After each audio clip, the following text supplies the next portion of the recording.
Hashtag Laddu36 NDA 2025 September attempt question from the chapter vector.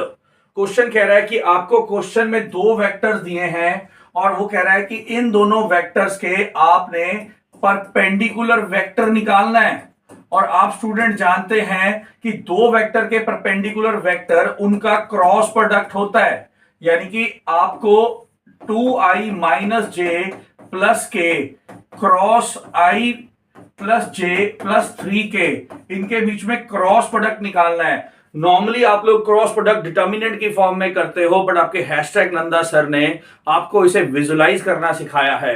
With the help of that you can even right the answer in one line, और ये आपका answer बन जाएगा -4 -5j plus 3k।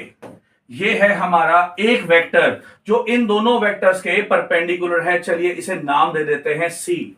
फिर उन्होंने question में पूछा था कि इन तीन ऑप्शंस में से कौन सा वेक्टर इसके परपेंडिकुलर है। हमने कहा हमारा तो ये वाला वेक्टर परपेंडिकुलर है।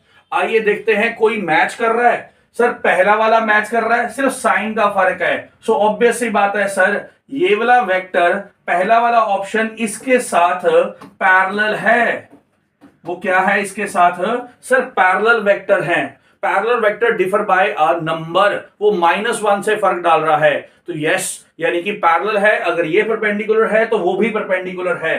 सर दूसरा वाला ध्यान से देखें, इसमें और इसमें -2 का फर्क है, यानी कि 2 का फर्क है। अगर मैं इसको 2 से मल्टीप्लाई कर दूं तो मेरा आंसर सेम बन जाएगा।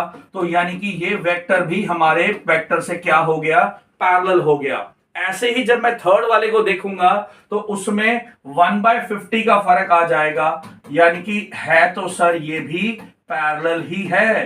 तो कहने का मतलब ये है कि जो तीनों ऑप्शन दिए हैं वो मेरे वाले वेक्टर के पैरेलल खड़े हैं, और मेरा वाला वेक्टर जो हमने कैलकुलेट किया वो क्वेश्चन के साथ क्या रिश्ता रखता है? परपेंडिकुलर। यानी कि तीनों की तीनों स्टेटमेंट यहां पर ट्रू हो जाती हैं। तो बहुत ही easy definition of cross product laddu था ये।